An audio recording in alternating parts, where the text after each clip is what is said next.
Hello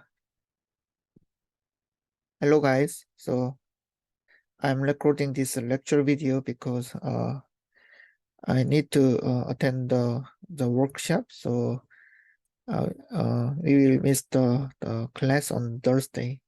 So I will record this lecture video and then I will post this lecture video on YouTube. So please watch this video on time. Okay. So I briefly review what we learned in the previous class. So what did we learn? So so we learned about the pipelining. So how to implement the 5-stage pipeline architecture of RISC-V processor, right? So the first step. So actually, we implement the single cycle RISC-V processor. Okay, so this is the complete processor, which means that we can execute RISC-V instructions with single cycle processor, right? So what is the problem? The problem is the critical path is so long, so we need to use slow clock. So that is the problem. So in order to implement the 5-stage pipeline architecture of RISC-V processor, we divide the single cycle processor into 5 stages. So what are 5 stages? Instruction fetch, instruction decoding, execution, and memory write back, right? And then we use the pipeline register, okay? So you need to remember that the pipeline registers are actually group of D flip-flops, right? So which means that the clock cycles are connected to the clock port of these D flip-flops, right? So clock signals are connected to the clock ports of these pipeline registers, okay? So which means that at the rising edge of the clock, the input, so you can find the input signals here, so for each pipeline registers. So the input data are sampled, and then right after this rising edge of the clock, these sampled data are transferred to the next stage, right? So that's how the pipeline registers are working in the pipeline architecture or pipeline processor, right? Then I explained the operation of each stage. Okay, so instruction fetch, instruction decoding, and execution, memory, and write back, right? Okay, and then this is very important. The pipelining architecture is more difficult, so it means that it's a little bit tricky because we need to consider the timing of signals, right? So this is the example, right? So when the data is written back to the register file, then actually we write the data with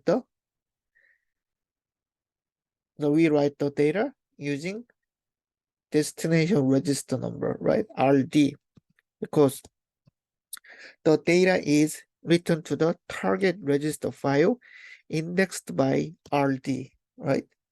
So, and then the data is written in write back. So which means that, so we need to use the RD in write back, right? So which means that the time of signals need to be matched, okay? So, and then I also explained how to make the RD in write back, right? So if the RD pass through the ID and EX pipeline registers, then it becomes the RD in EX. Okay, so and then it's RD in memory, and then RD in write backstage here. So we need to use this signal, right? So we need to consider the timing of signals. And then I also explained about the control signals. Okay, so like the single cycle processors, we can use the same control unit in the pipeline register, right?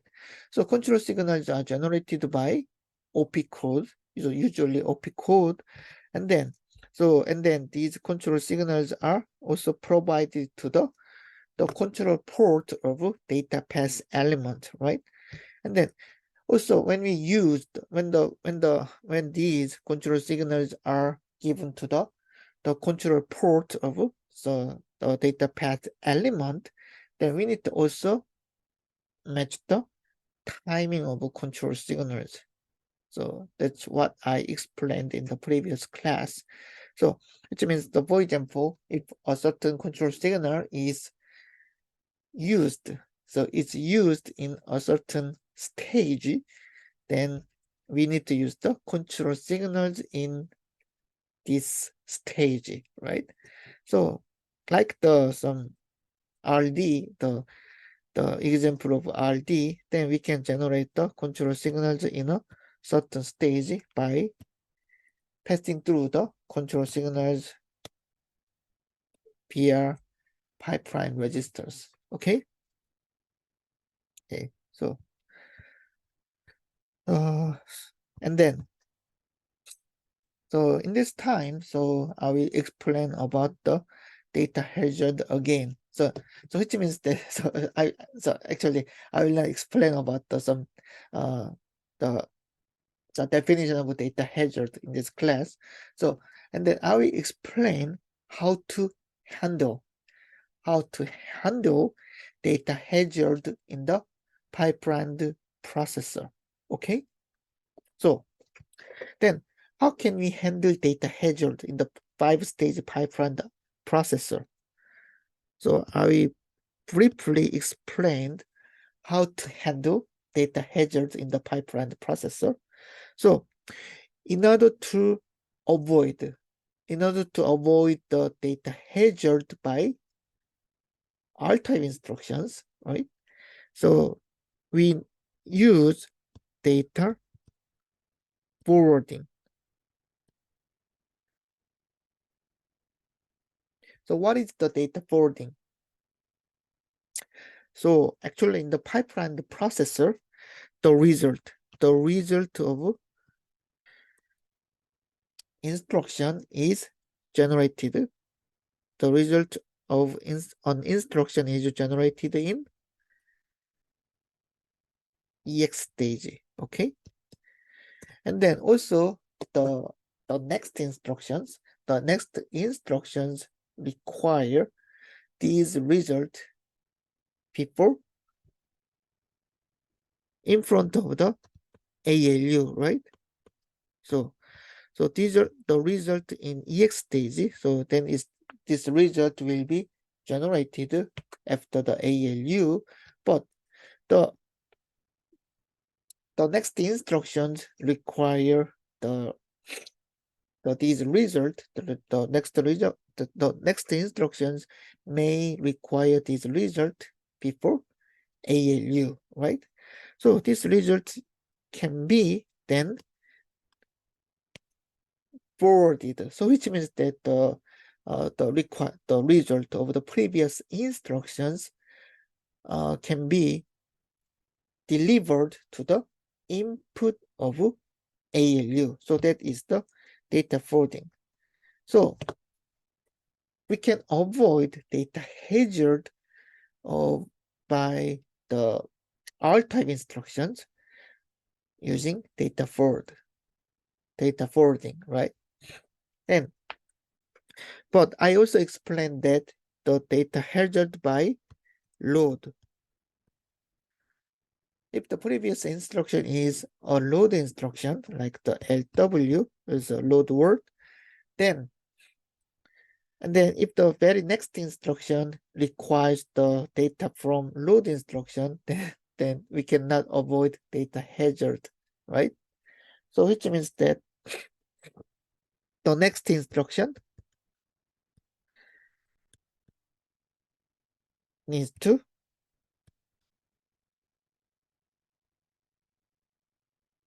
waste one clock. So which means that the next instruction needs to be delayed by one clock until the data is generated from memory, data memory, right? So this is the load use hazard. So in this case, we need to implement this operation. So what operation? So for the load use hazard case, the next instruction needs to be delayed by one clock. Okay, so this operation is also need to be implemented in the 5-stage pipeline architecture. Okay, so actually for the data hazard cases, then first we need to implement the data forwarding in the 5-stage pipeline architecture, and we also need to implement the data hazard case by load instruction. Okay, so next instruction needs to be delayed. So this is called the pipeline stall. So which means pipeline stall means that the next instruction cannot propagate it to the next stage because of hazard. Okay, so which means that the next instruction stays in the current stage for certain cycles. So this is called pipeline stalls. Okay, so which means that also cycles are wasted. So in this time, so I will explain how to implement data forwarding and the pipeline stall by load instructions. Okay, so let's start. Okay, this example is okay. So this is also stored. So this example shows the very the data hazard cases, right? So it's somewhat weird case. It's a weird case or weird example. So it is because the x2 is updated by this sub instruction, and then the result of sub instruction is used by the next instructions, the many next instructions, right? So x2 is used here by end instruction. Also the x2 is also used by or instruction, and then the add instruction, the next add instruction also use the same x2, right? And then also store instruction use the x2. So actually the x2 is updated by sub instruction, and then the next next 4 instructions use the this x2, this x2 value, right? So it is a it's a very complex data dependencies between instructions. Okay, all 4 instructions use the data generated by sub instruction, right? So but as you can see, so this is the sub instruction, not a load instruction, right? So which means that we don't need to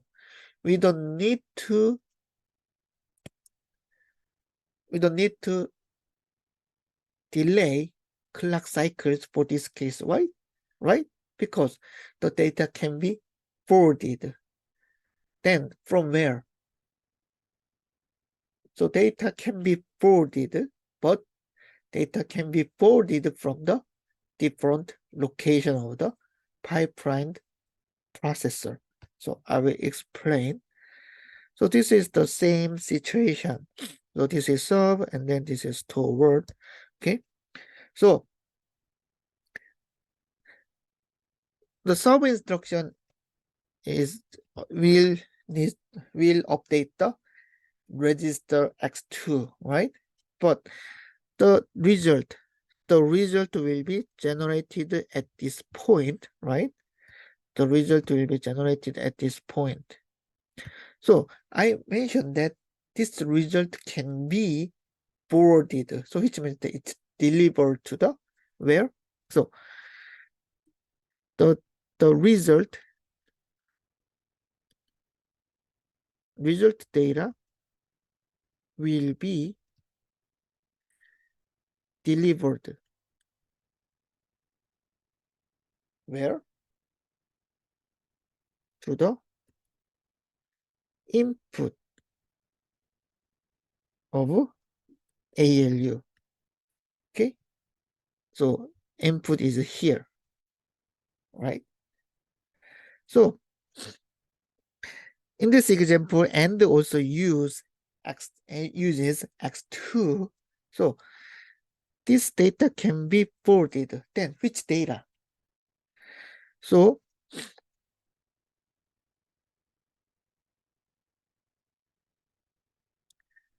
the result data is generated by ALU, and at the 1 o'clock, this data is also sampled by EXME pipeline register, right? And this data. So all signals need to be synchronized by clock signal. Otherwise, the delay is just accumulated. Okay, so which means that so actually we need to synchronize the all signals in the pipeline stage. Okay, so this result is sampled by EX and ME pipeline register, and this data is forwarded to the input of ALU when the clock cycle number 4. So when the end instruction is in EX stage, then this data is forwarded to the input of ALU, right? Then how about this OR instruction? When the OR instruction is in the EX stage, so I mentioned that the result from previous instruction will be delivered to the input of ALU, right? So it should be delivered to the input of ALU. So when the OR instruction is in the EX stage, okay? So it is in the EX stage. Then where is the required data? So the required data is X2, right? Then X2 is also passed through the ME and write back pipeline register, right? So, and then this data is forwarded to the input of ALU, right? So, but as you can see, in order to write back this data, actually this result, the result is also passed through the pipeline registers, right? Like here and here. So this data, so and then this data is delivered, or this data is forwarded to the input of ALU, right? So from this register to the, so this pipeline register to the input of ALU. So this one, okay? So in this figure, so you can find that, so and also receive the input data from this result of sub instruction, but this end instruction received the data from, so this result is the result, ALU result, but in ME. So which means that this point, this data is delivered.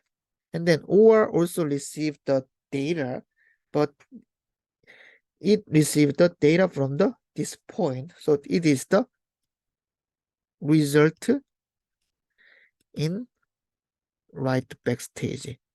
Okay. And how about this add?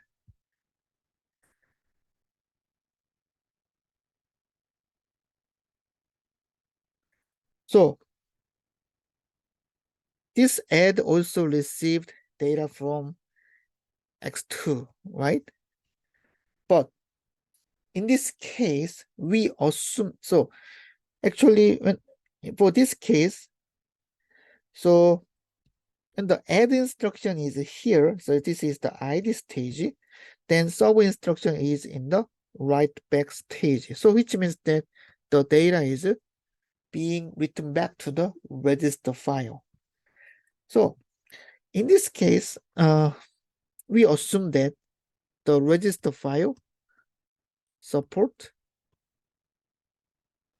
internal forwarding. So what's that mean? What does that mean? So when the add instruction is in the ID stage, so I mentioned that the sub instruction is being written, being write the result to the register file at the same location. So internal forwarding means that x2 is being written. Okay, it's a write. So and then x2 is also being read. Okay, so it at the same time in the same stage. So internal forwarding means that the written data can be forwarded to the right port of the register file if the register write and then register read is being performed at the same time in the same stage. Okay, so this is the internal forwarding. So actually the written data can be so we assume that written data can be forwarded inside of the register file. Okay, so this is the internal forwarding. So this add instruction receives the data from the sub instruction using the internal forwarding of a register file. How about this store instruction? So when the sub instruction is in the write back stage, the store instruction is in the instruction fetch stage, right? So, and then when the store instruction is in the ID stage, the required data is already stored in the register file. So this store instruction can read the register data normally. So okay, so this is the normal case. So no data forwarding is required in this case, right? So in summary, so we can, so for the very next instruction, this is the end instruction, then the ALU result, in ME, the memory stage should be forwarded, and then the two next instruction is the OR instruction. For the no OR instruction, the ALU result in write back is forwarded, and then for the add instruction, this is the third next instruction, then the data is forwarded internally in the register file. Okay, internal forwarding is supported. Okay, that's how the data is forwarded in the pipeline architecture. Okay, then how can we implement this data forwarding? So how? So in order to perform data forwarding, okay, firstly we require we need to make the data path. data path for data forwarding. So what is the data path? So data is given and data is processed and then data is generated, right? Data is processed. So which means that, so in order to deliver data from one database element to the other database element, then we need to also make the data path, data delivery path or data path element for supporting data forwarding. Okay, so actually, so this data need to be forwarded. Okay, so we require multiplexer because the ALU can, so for in order to support the data forwarding, the ALU can receive the data from register file. This is the normal case. Also, the data can be forwarded to the input of ALU. So ALU needs to select the input by situations. Okay, so select input by some controls. So we require multiplexers, right? MUX. So firstly, we need to build data path for supporting data forwarding, right? Then the next, the data path is implemented, then we need to define control signals. Okay. So we require the data forwarding unit. So so this data forwarding unit is the data control unit for supporting data forwarding. Okay. So we need to define the control signal, control signals. Okay. Then how? How?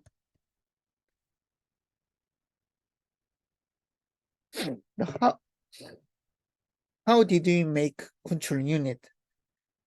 We first decode. So decoding means that we detect a certain instruction, right?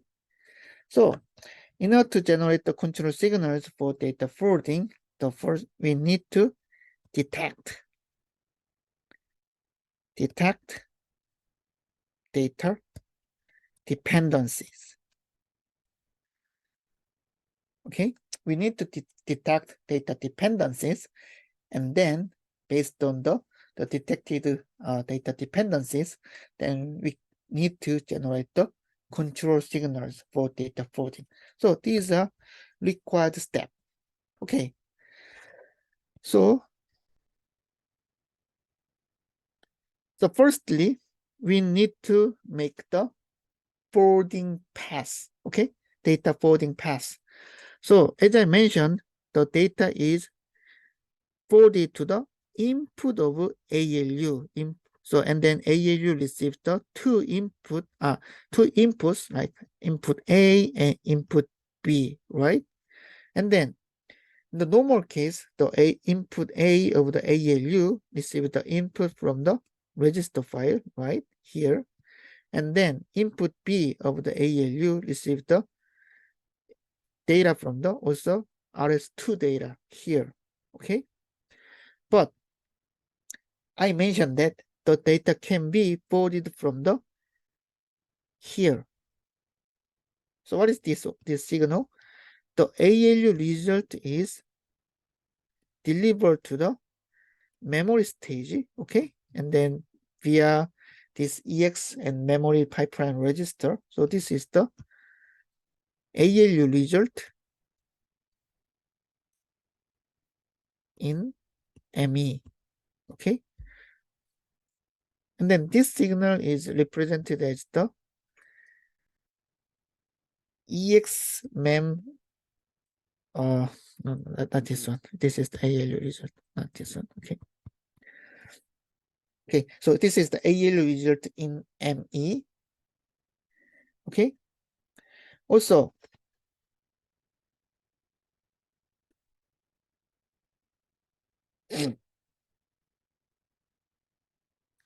uh,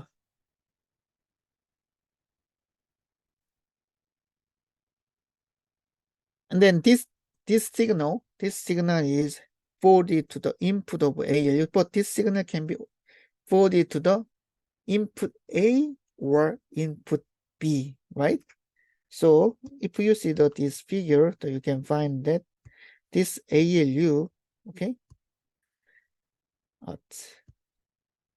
this ALU output, ALU result is delivered to this here, to the where is this? Okay, so you can find that the input is delivered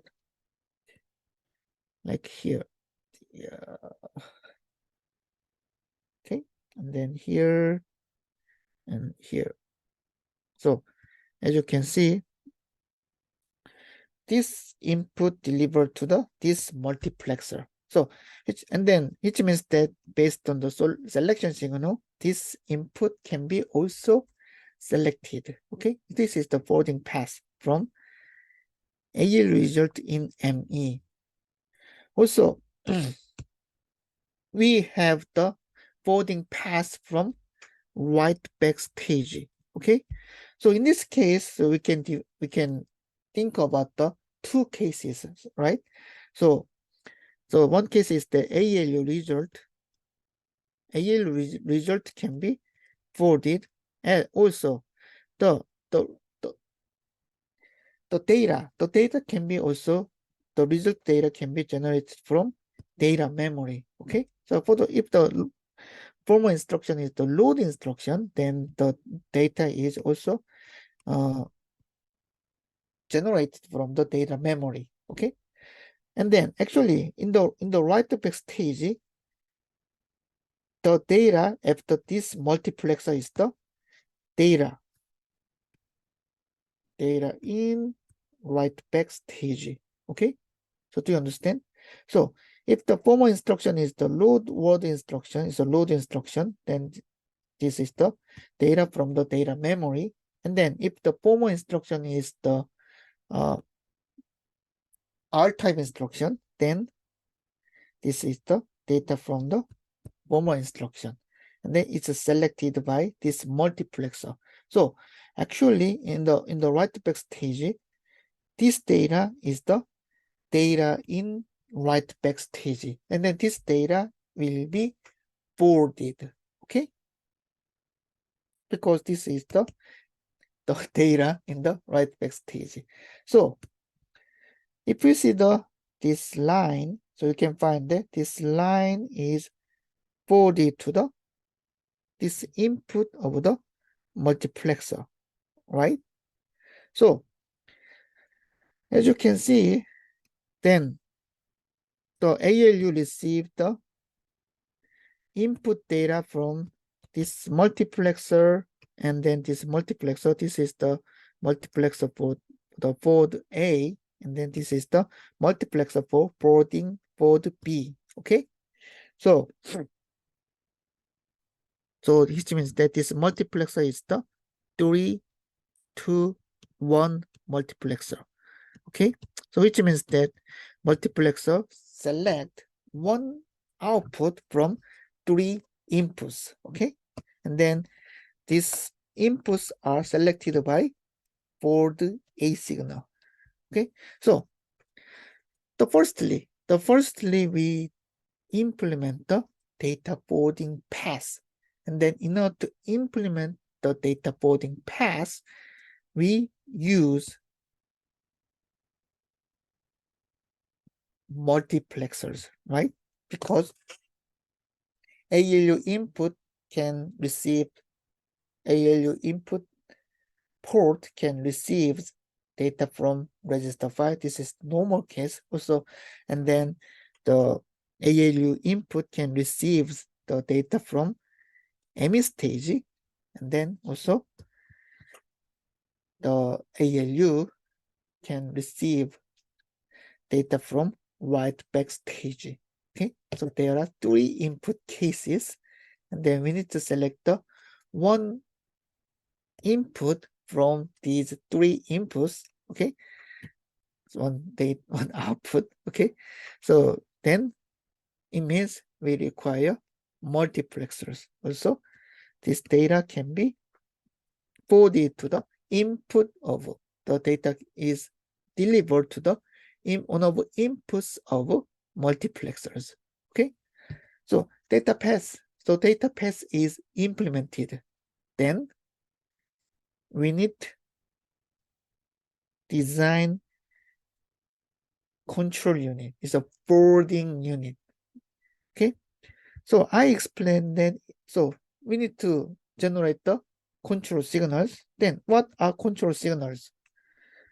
Control signals are this one, board A and board B. So board A is the selection signal for this multiplexer.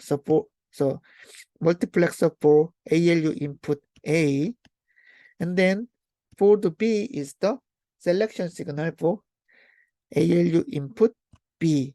Okay, so this forwarding unit, this is the controller unit for data forwarding, need to generate the board A and board B. We define the output of a control unit. Then how to generate these control signals? Okay, so I mentioned that we need to detect the data dependencies. Okay, then how?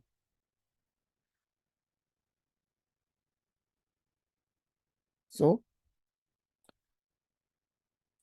how can we detect data dependencies between previous instruction and the next instruction? We just match RD of former instruction and RS1, this is the RS1, or RS2 of later instruction. It's easy, right? So we just check the RD is matched to the RS1 or RD is matched to the RS2, but RD is the RD of former instruction, and then we need to check this RD is matched to the RS1 or RS2 of the later instructions. Then we can find the data dependencies between instructions, right? It's easy, right? So then how? So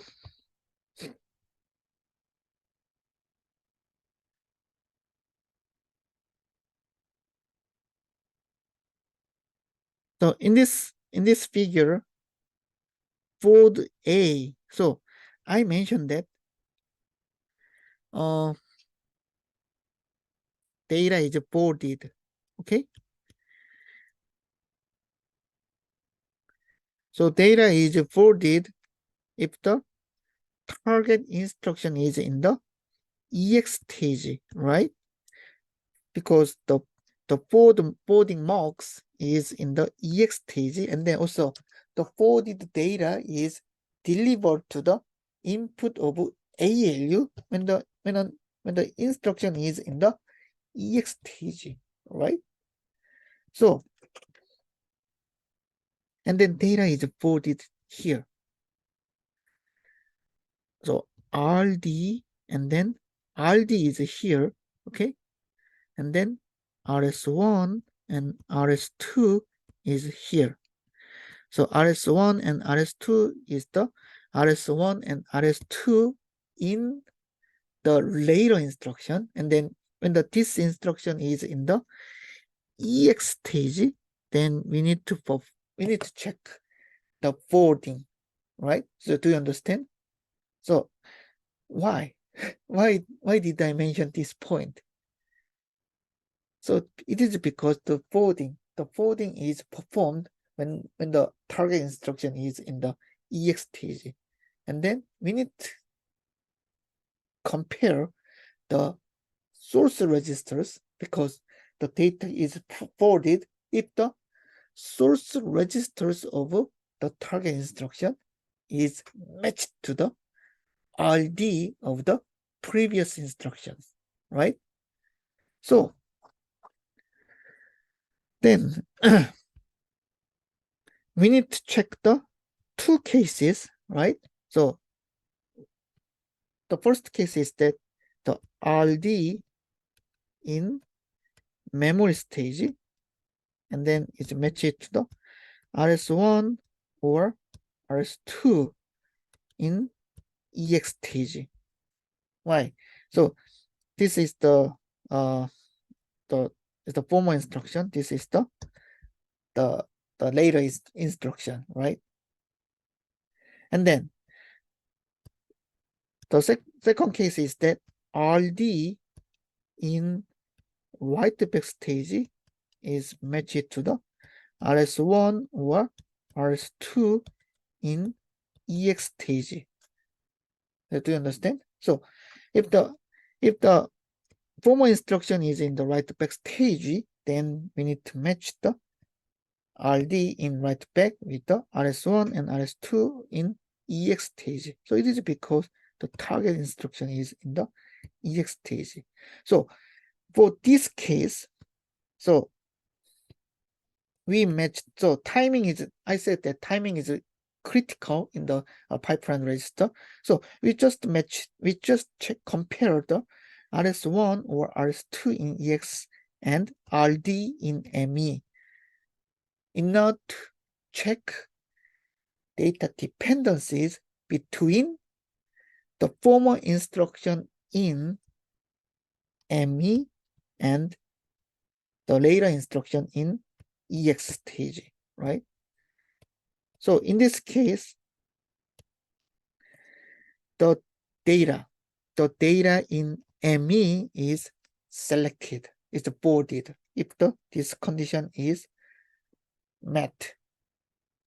Okay, and then if this condition is met, so if the RD in write back is matched to the RS1 or RS2 in EX, so which means that we just check the data dependencies between the instruction in write back and the instruction in EX stage. Okay, so in this case, if the this RD is equal to RS1 or RS2, then this data is selected. So data in write back. So you know the timing is just matched, right? In this case. Okay. Okay. So actually in this slide, so this slide used some different notations like the so you can find the pipeline register name here, and then you can find that here, and then register RS1. So it means that it is the output of ID EX pipeline register for RS1.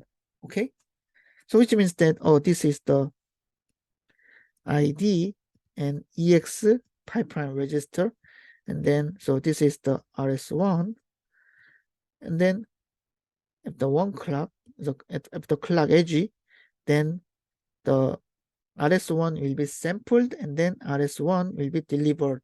Okay, so actually ID slash EX dot RS1 represent this signal. Okay, this signal, and then I mentioned, so this is the EX, the RS1 in EX, because you can find that this is the RS1 in the EX stage. Okay, so after this ID EX pipeline register, we can find that this is the EX stage. Okay, so it's the same to the RS1 in EX stage. Okay, so this is some notation. So we can use the different notations, right? So, but if the notation is defined, then we can understand, we can clearly understand the signals, the location of signals in the pipeline architecture. Okay. So then what is the, so we can detect the data dependencies between the former instruction and then the later instruction using the RD and RS1 and RS2. So what is this one? So this is the ID EX RS1. So which means that is the RS1 in EX stage, as I mentioned. Oops.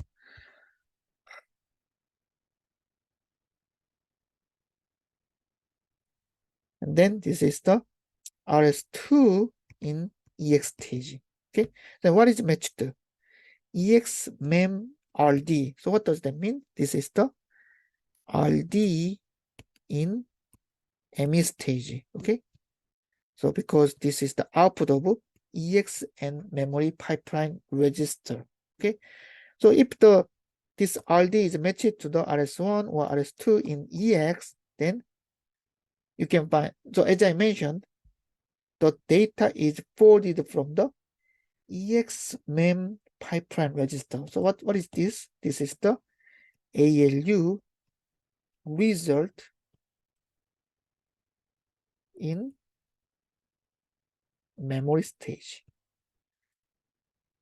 You understand? Okay. And then what is this case? This is that memory write back register RD. So which means this is the RD in write back stage. So in this, and then it is matched to the RS1 and RS2 in EX stage, right? So in this case, the data is forwarded from the data in write back. Okay. So you need to understand. Okay. Okay. So, but we need to also consider some corner cases. So what's corner case? So it is because, so sometimes, so actually the RD, some instruction, actually the RD is included in R type. Actually, R type instructions, also the I type instructions, like the load and the add I has RD. But how about the other instruction? Store word like S type or branch instruction, like a branch PQ, does not have any RD. Okay. But problem is that actually we just use RD in the some part of instructions. So it means, okay, so I just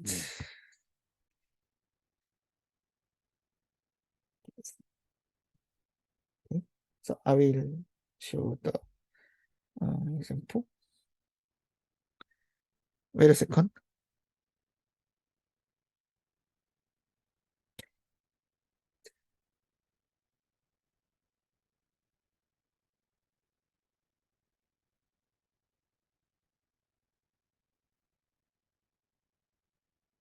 So okay, let's see the decoding law. Okay, so not here. So so as I mentioned, R type instructions, so and then I type instructions have RD. So this is the valid RD, right? So which means that the data is written back to the register file. Then, but the S type and then SP type. So actually this is the B type instruction. So it's a branch type instruction. These instructions does not have RD, okay? Because, and then actually the immediate instruction is the immediate numbers fill the location of RD because the RD is not required. But problem is that, so actually when we design hardware, we design hardware components, actually inst bin number 11 down to 7 is actually mapped to the RD, okay? And then we just control the register write using control signal reg write, okay?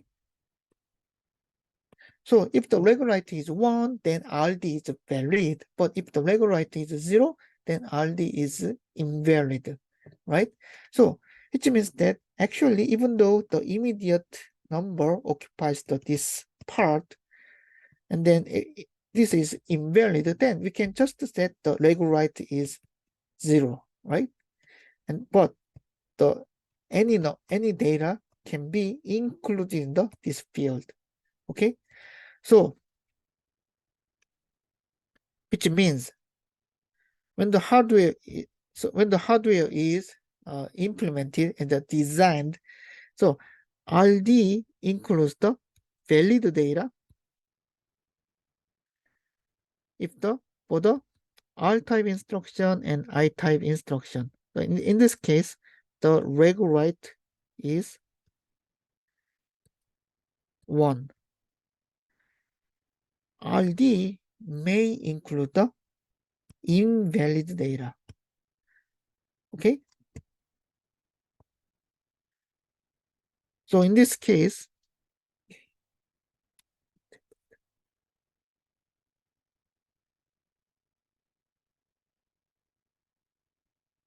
the reg write is 0. Okay? So we can check the validness of the RD using the reg write signal. Okay? So which means that we need to check reg write in order to check the validness of RD. Okay? So which means that when the RD is checked with the RS1 and RS2, then we need to check the validness of this RD at the appropriate location. Okay, so which means that we need to check the reg write in memory stage and reg write in write back stage. Okay, and another case is that if the RD is 0, so which means that the destination register is 0 register. But I mentioned that 0 register has always 0. Okay? Even though a certain value or a non-zero data is written back to the 0 register, but this 0 register value does not change. Okay? So 0 register has always 0. So actually, if the RD is 0, then actually the data is invalid. Because even though this data is written to the register file, that data is not updated. So which means that the data is invalid. So we must not use this invalid data. So do you understand? So which means RD is 0, the data is invalid. So we need to avoid this data for the data forwarding. So which means that we need to check the RD is 0 or not. And then if the RD is 0, the data is not forwarded. Okay, data is is not forwarded. Okay, it's must not. It's RD. So we need to check the RD. So this is the data path, and then so we can define the the forwarding condition like this. So it's a forward A is 0, 0. So and then the source, it's the normal case, and then so the source is from the ID and EX pipeline register, and then the RS1 data is given to the input of ALU-A. And then if for the A is 1, 0, then you can find that the source is the EX and MEM. So which means that it's the data in memory. Okay. And then if the for the A is 0, 1, and this is the data in write back. Okay. The for the B is the forwarding, data forwarding for input B, ALU input B. And so the another corner case is a double data dependency or double data hazard. So what does that mean?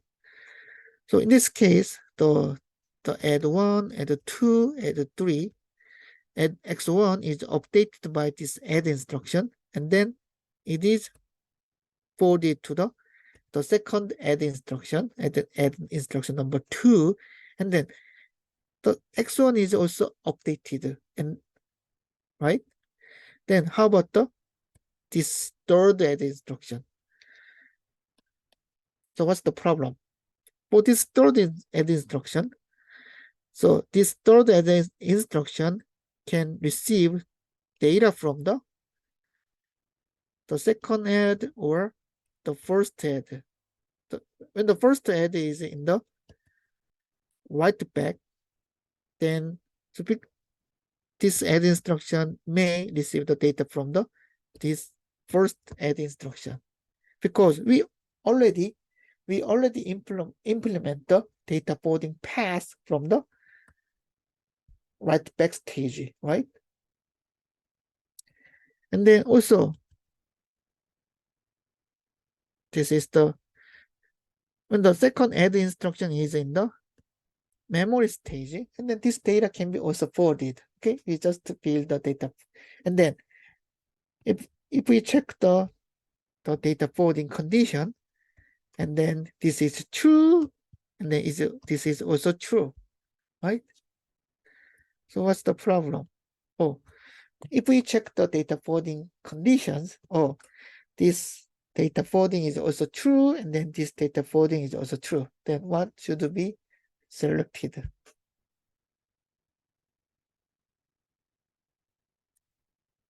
One or two? It's obviously two. Why? Because this is the latest update. Okay, so software is, so I mentioned that the software think that every instruction is executed atomically. So which means that actually this instruction is executed and then result is updated immediately. Okay, and done. And then next instruction is executed. So this is called atomic. Okay, so one instruction is executed and then the result is reflected immediately. Okay, that is the atomically. That means atomic. Okay, then the third instruction needs to use the latest update. So what is the latest update? This is the latest update. So in this case, even though this forwarding is true and then this forwarding is true, but we need to select the latest result. What is the latest result? This is the latest result. So which means that if the two forwarding conditions are all true, but the forwarding from ME has the higher priority. Okay, so I want to use the most recent, it's the latest result. Okay, so this is the so all conditions are just considered like here. Okay, so this is the revised forwarding condition. Okay, so if the memory write back, so this is the write back, the forwarding from the write back.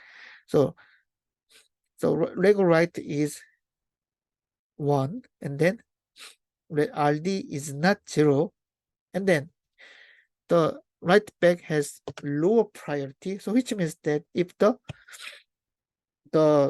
forwarding from memory stage is enabled, then the forwarding from write back is disabled. Okay, so this is the some revised condition. Okay, so you need to remember that the forwarding from ME has higher priority than forwarding from write back. Okay, so because we need to use the most recent result. Okay, so this is the complete data forwarding. So we define the forwarding path, and we implement the forwarding control unit. So this is called forwarding unit. Okay, so this is the complete data forwarding in the pipeline processor. Okay, and now, so I will so I will explain how to implement the pipeline store by load user hazard. So what is the load user hazard? If the formal instruction is load instruction, like the load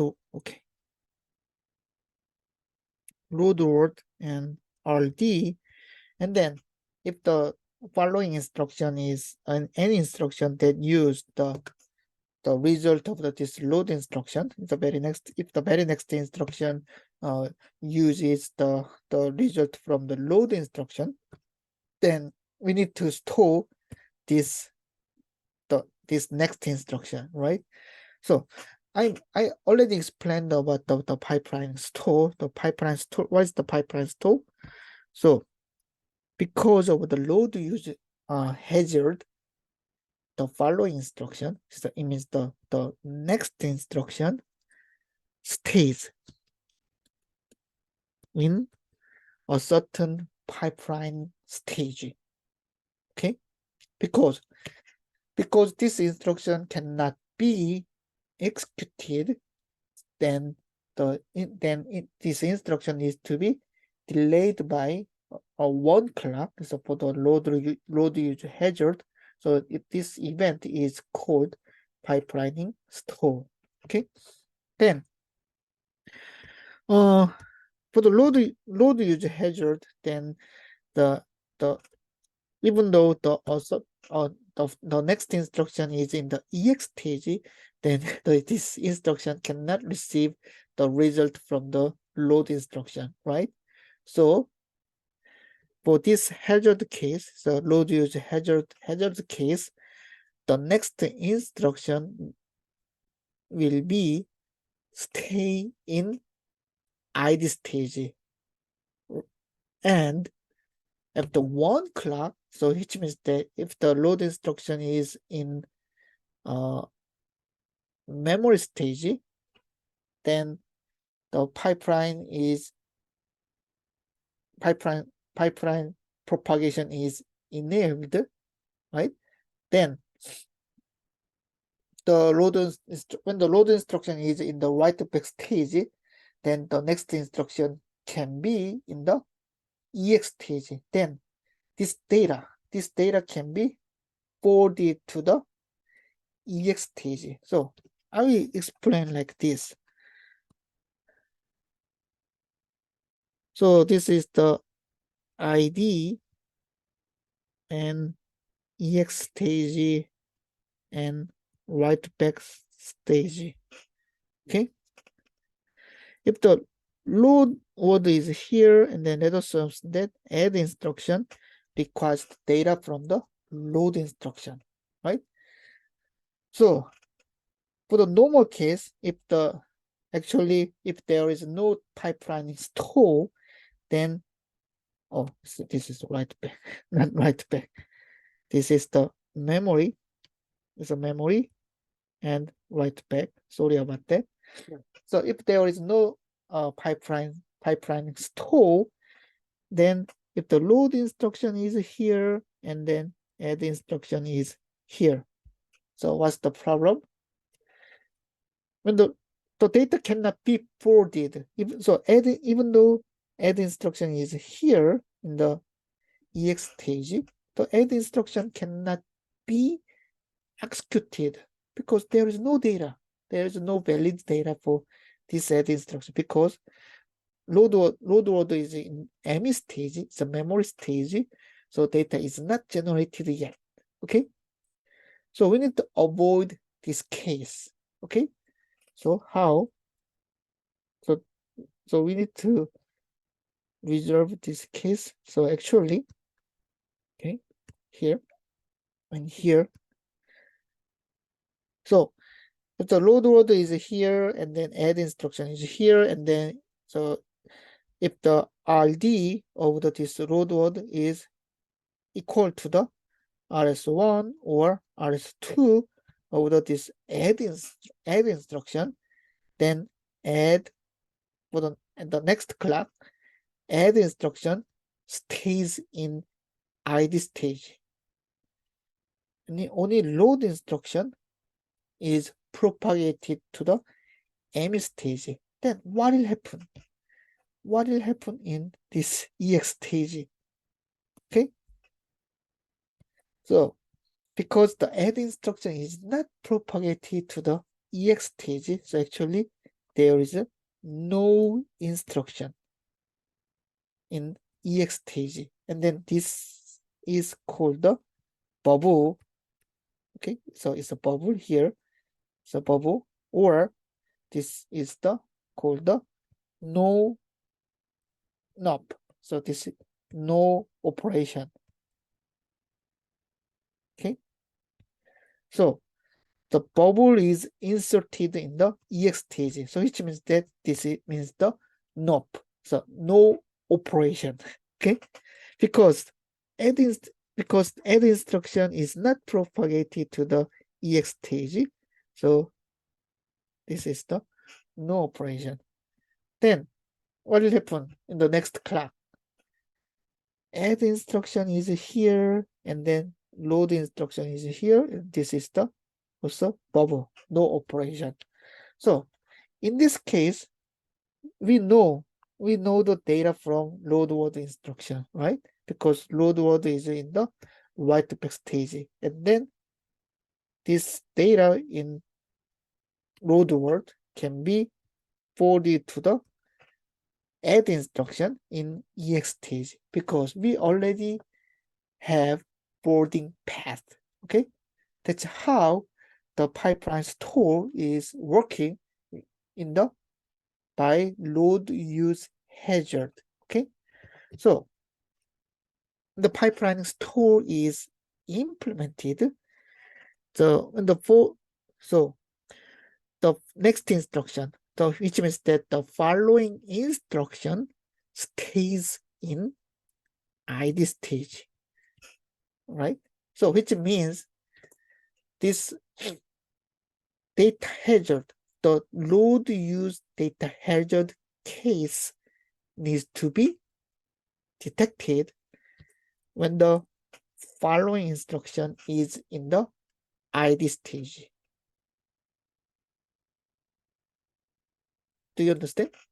So because the following instruction needs to stay in the ID stage, so this load use data hazard needs to be detected when the following instruction is in the ID stage and load instruction is in the EX stage. And then if the detected, then the bubble is inserted. So the detected, the load use hazard case is detected.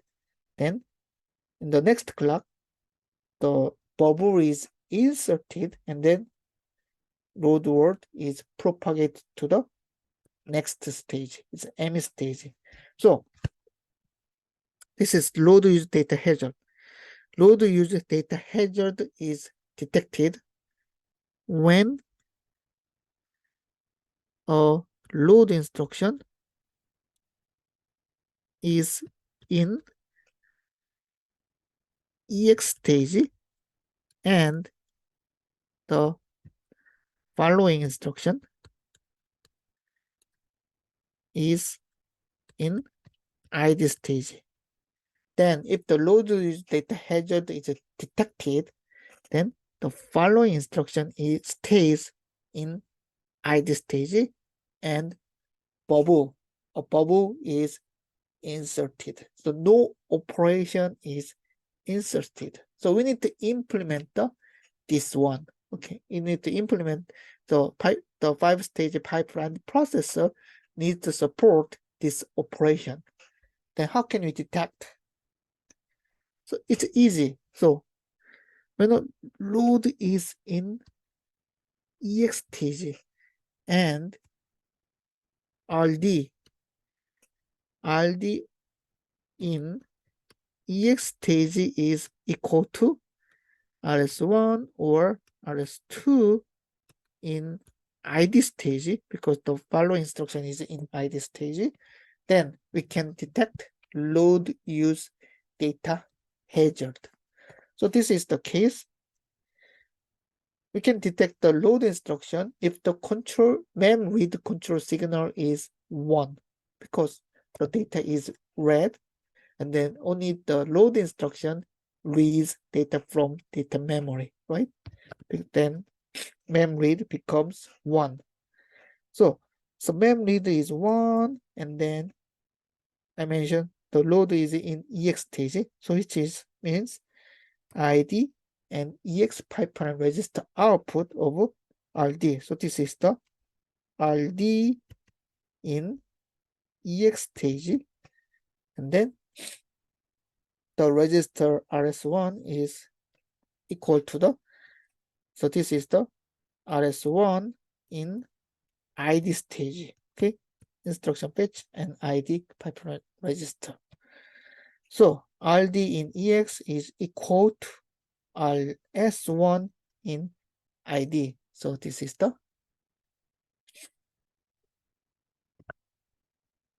load use data hazard detection. Oh, and then obviously the RD is also checked with the RS2 in ID. Also, we need to check the validness of RD, right? So which means that if the RD is 0, then it means that the RD is not valid. So which means that in this case we don't need to compare the RD with the RS1, right? So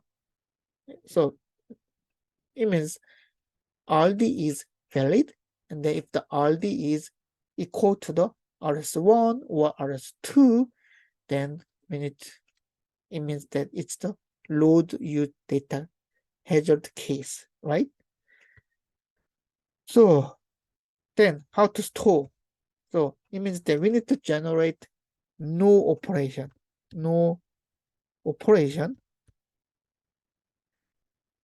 So it is no, or it is also called bubble. And then this bubble is generated to the EX stage. Okay. So how?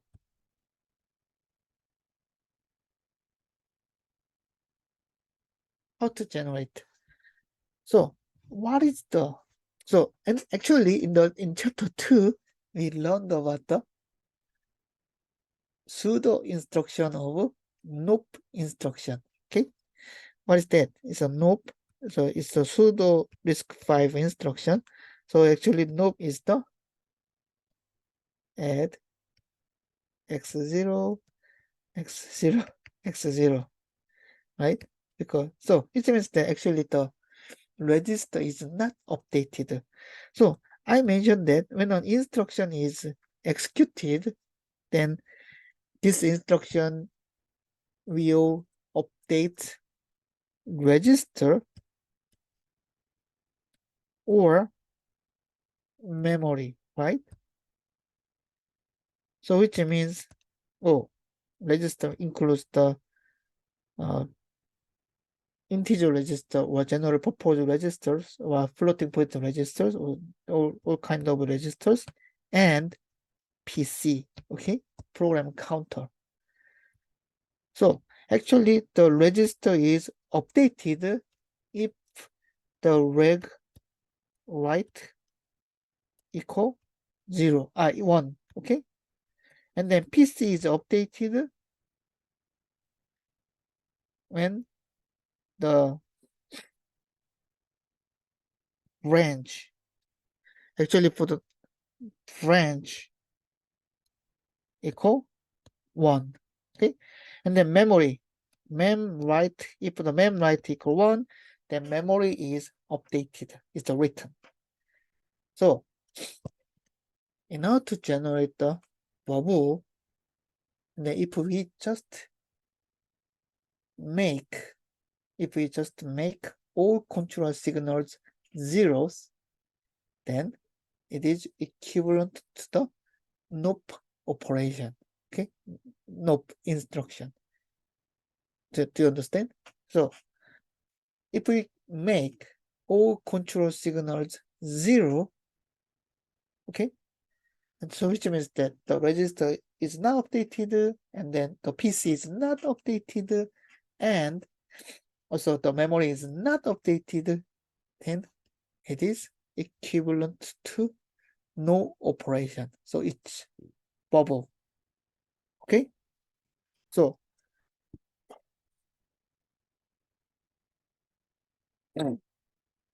so in this case, so in order to generate the bubble in EX, then we can make control signals propagated the EX stage as 0. Okay? Then the bubble will be generated. So it looks like, so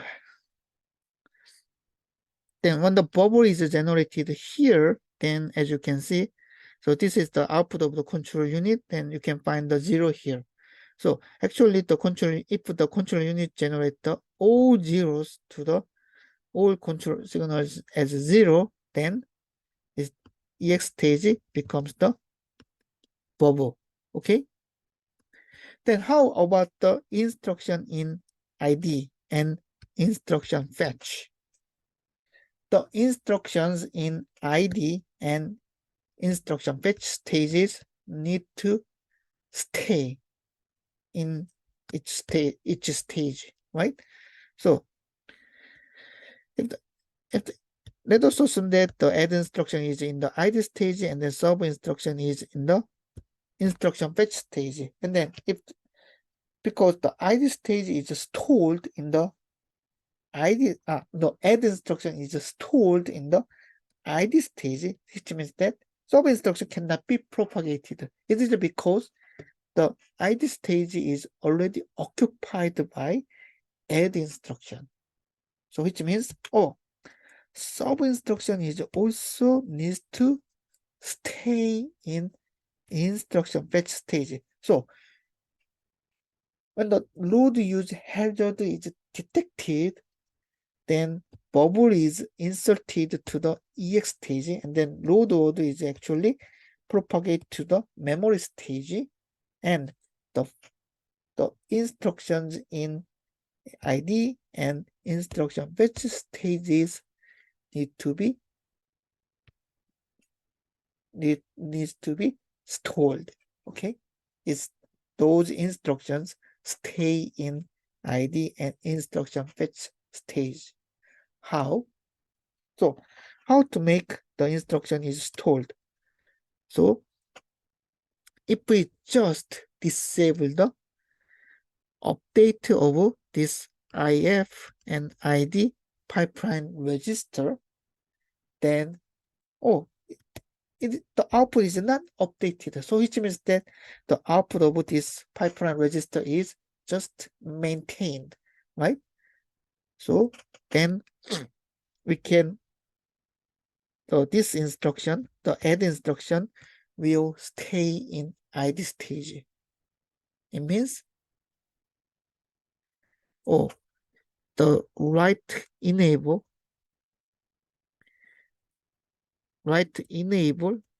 for this instruction fetch and ID pipeline register becomes 0, right? Now how about the instruction fetch? So instruction is fetched if the PC is updated to the new value, new PC, right? So if this update is disabled, then the instruction stays in instruction fetch stage, right? So if the PC write enable becomes 0, then the instruction in instruction fetch stage will stay in instruction fetch stage, right? So by controlling write enable signals for PC and the instruction fetch and ID pipeline register, then we can make the instructions in instruction fetch and the ID stages are stalled. Okay. So for the load use data hazard case, firstly the hazard case is detected when the following instruction, when the load instruction is in EX stage and then the following instruction is in ID stage. Also, you can find that the hazard, this load use hazard is detected by the hazard detection unit, and then as you can see, the hazard detection unit is in the ID stage. So which means that in the following instruction is in the ID stage, the hazard is detected. And if the load use data hazard is detected, then the following instruction will stay in ID stage, and then the instructions in instruction fetch stage also will stay in the instruction fetch stage, and then bubble is generated for the EX stage. Okay, then we can generate bubble by making the all control signals zeros. Okay, you understand? Okay, so that's how to detect the load use data hazard and how to implement pipeline stalls by load use hazard. Okay, so you need to understand this operation. Okay, like here.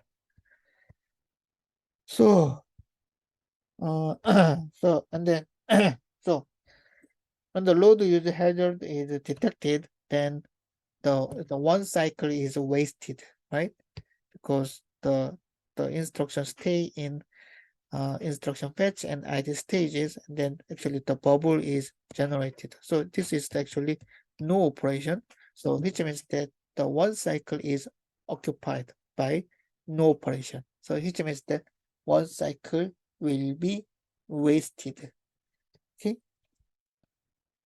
Okay, and then I already explained that the compiler optimization can be applied for avoiding the load use data hazard. We can adjust the order of instructions in order to prevent load use data hazard. Okay, I already explained about this. Okay, so I will stop here then, and I hope everyone can understand. So this data folding, how to implement the data folding, and then the pipeline stores by data hazard. Okay. So so I will stop here, and then thank you for listening, and thank you for watching. Okay, 감사합니다.